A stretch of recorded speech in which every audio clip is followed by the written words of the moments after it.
Alright, so, what is the Gunnarang's favorite dance move? Throwing it back. Come on, that was pretty good. Okay. Roll the clip.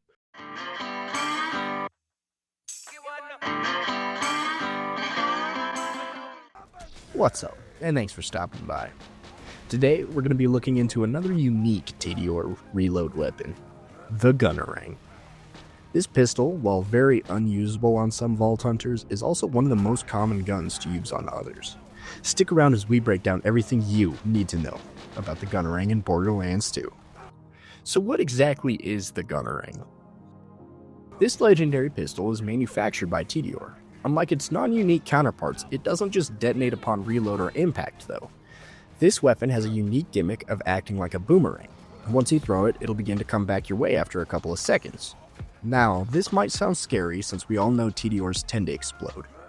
However, as long as you don't just stand still, it's fairly easy to avoid. Now, something to note about this gun is it will not explode when it's moving away from you. It will bounce off of surfaces and enemies until it begins to come back towards you. This can make the gun a little more difficult to use at times. However, it does have somewhat of a homing ability, meaning that as long as there's an enemy in close proximity to it on its way back, it will more than likely make contact with somebody and not you. This gun is best used in wide open spaces, considering that it will fly away if it begins colliding with things. The Gunnarang tends to have above average stats when compared to other TDR pistols, including damage dealt upon reload. This weapon can spawn in all elemental types, including nothing besides explosive.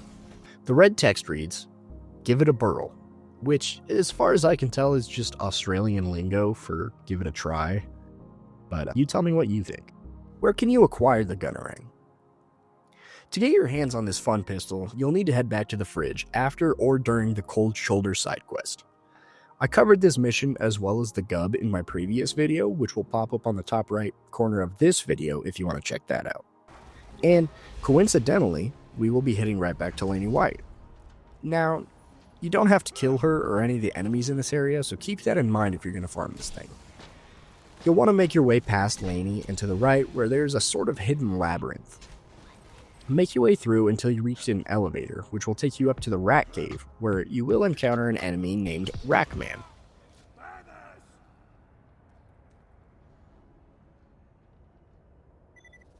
A nod to the infamous superhero, Batman, though this guy tends to be a little lackluster in comparison.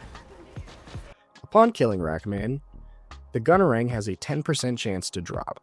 This weapon can also be dropped from Master Gi at a 1.7% drop rate, but Master Gi sucks, so don't even bother doing that. This farm tends to be a little bit longer considering you have to make your way through that sort of maze every time, but truly, it's not a bad farm. There's definitely worse. What parts should you look for? This weapon is overall pretty good, but in my opinion it shines with throw builds. With that in mind, these are the parts to maximize the damage for a build. For the prefix, looking for a jam-packed version gives this weapon increased magazine size. This will, however, lower your reload speed. Moving on to the grip, a bandit grip will also increase your magazine size at the cost of reload speed. The reason for looking for all these magazine size increases is because the more bullets in a magazine when a TDR is thrown increase the damage of the explosion it creates. What Vault Hunter uses it best? This will not come as a surprise to most people, and if it does, then you definitely want to try this out. Axton. Axton makes great use of this weapon due to his grenade damage boost skills, which are applied to TDR reloads, such as Battlefront, which will increase grenade damage by 30%, Steady, which will increase it by 25%, and Do or Die, which will increase it by another 10% for a combined total of an increased 65% grenade damage. As well as having Ready, which will increase your reload speed by 40%, and Pressure, which can increase the reload speed by another whopping 70% dependent on the player's health. With all of these combined, this turns Axton into a TDR reload machine, causing carnage with every single reload. However, there are some downfalls to this build, being ammo consumption, and the Gunnarang can be difficult to land on enemies at times, so keep that in mind. An honorable mention would be Krieg because of his grenade damage skill increases, but realistically, you will want to stick with Axton for this one. Is the Gunnarang worth using in farming? If you're going to use it on Axton, then absolutely.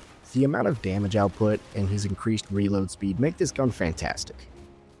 For other Vault Hunters though, it isn't bad. Even on Sal though, you tear through ammo if you're consistently reloading it. This pistol does have some pretty great base damage and overall stats when compared to other TDR pistols. However, I personally wouldn't seek this weapon out on other Vault Hunters, although if you're just wanting to use it strictly for the gimmick, then more power to you.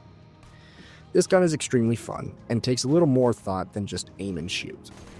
I would definitely say go give this gun a try if you haven't. Also, before ending this section, I did want to mention that because of this weapon's homing abilities, this gun is really good for getting the achievement High Flying Hurler. This achievement requires you to kill a flying enemy with a TDR reload, so there's that. Well, that is going to conclude everything you need to know about the Gunnarang in Borderlands 2. I had a lot of fun making this video, so it would mean a lot to me if you guys would leave a like down below.